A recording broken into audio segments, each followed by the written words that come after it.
Yo, yo, yo, yo, yo. Welcome back to Conqueror's Haki Corner. It's your boy Rooks. It's your boy Serge. Yo. It's your boy Vim. And today we are bringing you a chapter review of My Hero Academia, Boku no Hero Academia.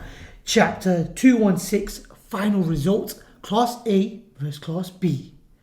Whew. But before we begin, don't forget to smash that subscribe button. Smash it up. Kevin already.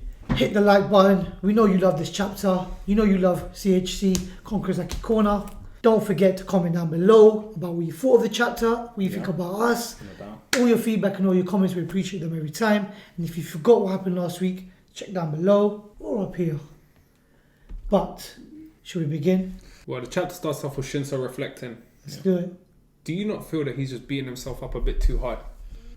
I don't know, man. He's in the position of where he's come from. We finally confirmed now that he's from a supporting class rather than Class B or Class A, and he wants to be genuinely wants to be in the top classes from the top school. So he wants to be in the hero classes. Yeah, he's going to have to be a little bit hard on himself, I think. But yeah, maybe. So close yet so far kind of thing. I think he pitches the blame on himself, and he's totally forgetting that he actually went aside from the battle. He should have just he could have easily let Midoriya go out of control, damage everybody, and then brainwash him. But he worked together with someone from Class A or uraraka to stop him. It was selfish, but necessarily selfish. But we got confirmation. Brooklyn was right. His prediction was right. Well, you had to win sometime. Yeah, Midoriya won. Class A, you know what? It was a resounding victory. Class B, I think they won one round. One round they won. One round was a draw. With Shinso. Yeah, and the rest was Class A. And that's what you expect. That's why it is A and B. A class. But not to say that they didn't put their worth in. Yeah. Not all, and you know what I like? I like how all of Class B were kind of competitively disappointed. Oh yeah. They should be. They want to be number one, as does everyone in Class A. So for them, there's a reason why they put in all that work and effort to develop their quirks to that level, so then they can compete on this level playing field. Well, they did compete on the level playing field. So sometimes it's not all about winning and losing. Sometimes, I mean, I'm sure if we all went and sat back and read through the last 10 to 20 chapters, you actually just see the amazing things that they actually did. True. Because tactically, they were great. They just ran into some superstars. You run into Bakugo. Think about it like this. The guy, forgive me, I forgot his name now, and I shouldn't, but he was fighting Todoroki. Metalhead. He was giving Todoroki blows. Yeah. So it's a matter of there's certain skill sets and certain Tetsu. Yeah. There you go. Certain levels and skill sets and certain attributes that some of Class B do and push themselves to that level. But again, it's not to say that if it could have gone either way. But this is what's crazy. When you remember the first introduction of Tetsu, he was compared to Kirishima. That's it. That's the only comparison. And there is a hierarchy where Hiroshima doesn't belong at the top of the class, but now he's going blow for blow with Todoroki. So in its own way, everyone got their shine. Because Kirishima's already leveled up, which we've already seen previously when he was in the arc with before, and he sized up. And he ran through the wall, so... Another thing I loved about Shinso's intelligence, and he let us know, he was being assessed. This was actually the whole... You know what? I'm not going to pretend like I had any idea. I was thinking, when you think back, why would he be in two of the fights? And he obviously realised what we didn't, and that's why he probably should be in a hero class, and we shouldn't. You pirates. No heroes. But he realised he was being tested, he was being assessed, and he has an opportunity to enter either Class A or Class B.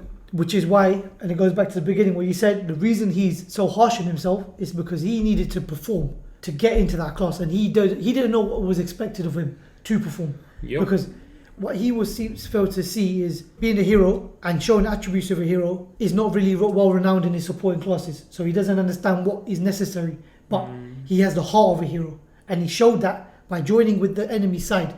I.e. Class A, to do the right thing. And that in itself shows that you've got the traits of becoming one. And what we said last week was they said it and stated it themselves in this one, uraraka, how much she's grown.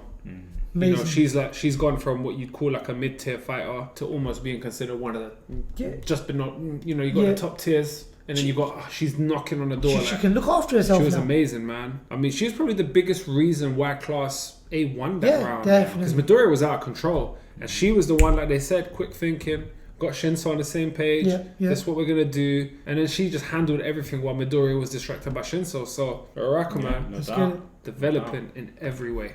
No doubt. Shinso passed. Well done to Shinso. What we want from you, let us know in the comments below. Where do you think Class he's A. going? Class A or Class Class B? Yeah. We won't know until the next term because he's not coming in right now. But he's passed. They still need to review it a bit further. Is he going to be Class A or Class B? Where do you want to see him? My early prediction is Class B, purely because he wants to compete with Midoriya. But then he could compete with him from Class A. You could, yeah. But then, I don't know, it just ruins the whole dynamic with Bakugo. I think he's better off in Class B. I think he is, but also the sensei he needs is in Class A. True. And the direction he needs from the sensei is in Class A.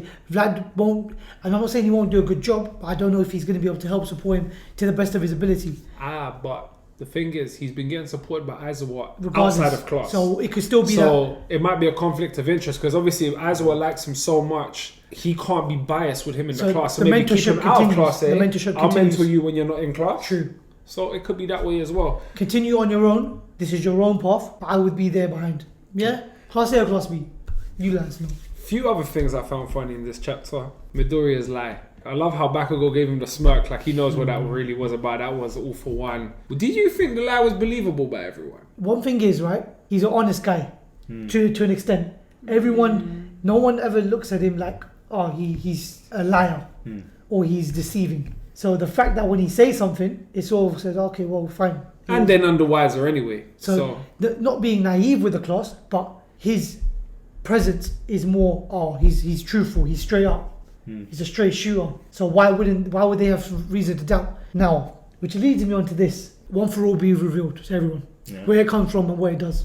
Whether it's now or later, it's going to be known. He's not going to be able to keep this up, but in actuality, it will come out, and I don't know when, but this is my prediction for whenever it does come out. He's going to say it, or someone's going to say it, and they're going to say, this is what One For All is, and this is what I have become. probably come from the villains. And forget even the villains, it has to be from Midoriya, for me personally, because this it's not about a lie consistently, it's about him being able to continue to hide these new things that are going to be developing.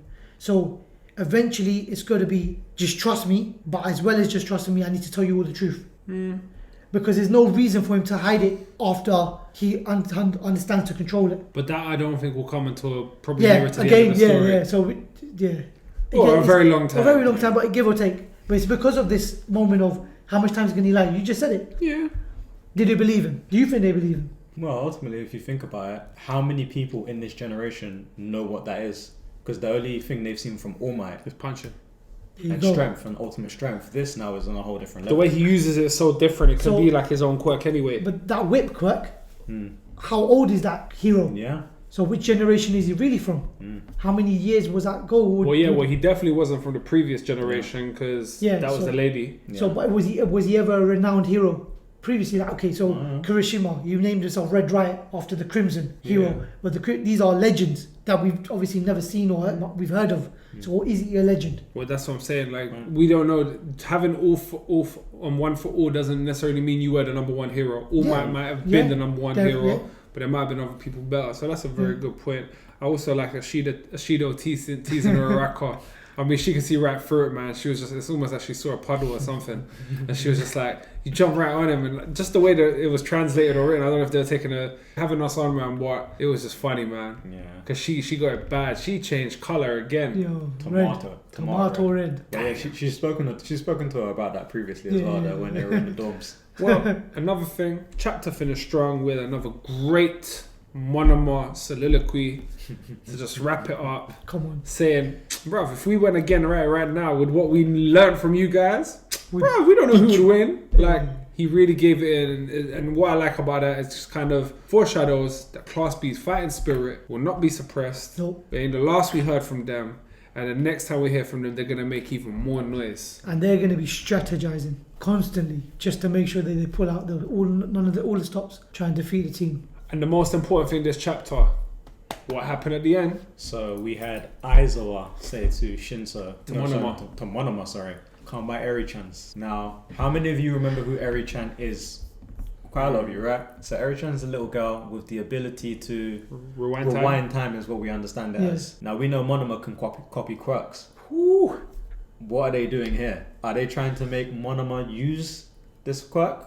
Practice with it, develop himself with it. Learn about it, because we already know that the reason they've sort of kept Eri-chan in a isolated places or sort of away from other people is because she's unstable, and her instability causes a lot of terror for other people, and it's dangerous. Obviously I had to do my little bit of research before we jumped into it, but it reminded me of that she killed her own father by accident, just by touching him, to the point where he didn't exist. Now again, that is a very, very dangerous quirk in the presence of other people. If Monoma gets the same quirk, because he can copy, easily able to control himself. Not just that, but the League of Villains are aware of that quirk. And that quirk itself takes away other people's quirks. Also, there was something I wasn't too sure about, but I feel like I've read it. If any of you guys can confirm this, please do. Is there a drawback of Eri-chan's quirk where she loses her life by any chance? If any of you don't know, please let me know in the comments below. That's not in the comments below, because I'm a bit hazy with that, but I feel like I remember something about that. So if Monoma were to take on this ability, will that then decrease his lifespan? Okay, is it damaging to him? If it is the case. Yeah. But please do let us know. Well, as long as I don't mess with Bakugo, I don't care. You kill him. What do you think is going to happen? Let us know. If you haven't already, smash that like button. Smash the subscribe button. Thank you for tuning in once again. Can't wait for next week's chapter, and we know you can't either. But from Conqueror's Haki Corner, it is a what? Peace out.